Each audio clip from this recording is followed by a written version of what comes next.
காதலை உச்சரிக்கும் போது உதடுகள் ஒட்டாத உனக்கு அன்பு, பாசம், நேசம், பிரியம் என எத்தனை எத்தனை பெயர்கள். எல்லோருக்கும் பிடிக்கும் உன்னை வெறுப்பது போல் நடித்தாலும் மனதுக்குள் ஒளித்து வைத்து ரசிக்கின்றனர்.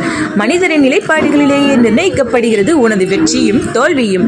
இறை வழி நீ விழித்திறக்கும் பொழுது கருணையாகிறாய். தாய் தந்தை வழி நீ வழிமொழியும் போது தியாகமாகிறாய். உடன்பிறப்புகளில் நீ உயிர்ப்பிக்கும் போது பாசமாகிறாய். எதிர்பார்ப்பில்லாமல் ஏற்படும் மானுடத்தில் மனம் கொண்டு பேசும் பொழுது உயிர் தரும் நட்பாகிறாய். பருவம் வாய் திறந்து பேசும் பொழுது கலவி மொழி கவிதையாகிறாய்.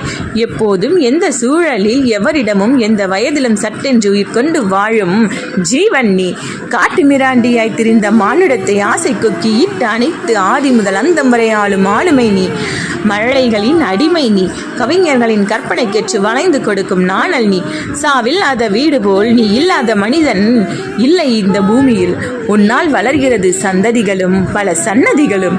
மனித விதிபாடுகளில் நாடுகளுக்கேற்ற சாதிகளுக்கேற்ற வரைமுறை எல்லைக்கோடுகள் உன்னிலுண்டு. உன்னால் விதி மீறுவதே சாதனையாகிறது இங்கு. ஆளுமை தருகிறாய், அடிமை தருகிறாய், அகங்காரம் தருகிறாய், துணிச்சல் தருகிறாய், வீரம் தருகிறாய், கண்ணீரும் தருகிறாய், சில சமயம் காவும் கேட்கிறாய். இன்னமும் உனக்கு எதிராய் அறிவால் தூக்கும் குடும்பமும் ஊர்கொளுத்தும் கூட்டமும் இருக்கத்தான் செய்கிறது. இருந்தாலும் எல்லாவற்றையும் எடுத்து விஞ்சி பூலோக மார்க்கண்டேயனானாய். முதல் ஜீவன் முதல் கடைசி ஜீவன் வரை வாழ வரம் வாங்கி வந்துள்ளாய் நீ. சிவப்பு ரோஜாக்கள் உனது சாம்ராஜ்ய பருவக்கொடி.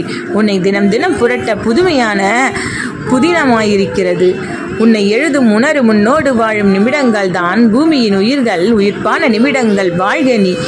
மண்ணுலகின் நிலவெளிகளின் இடைவெளியை விடாமல் வாழும் ஜீவன்.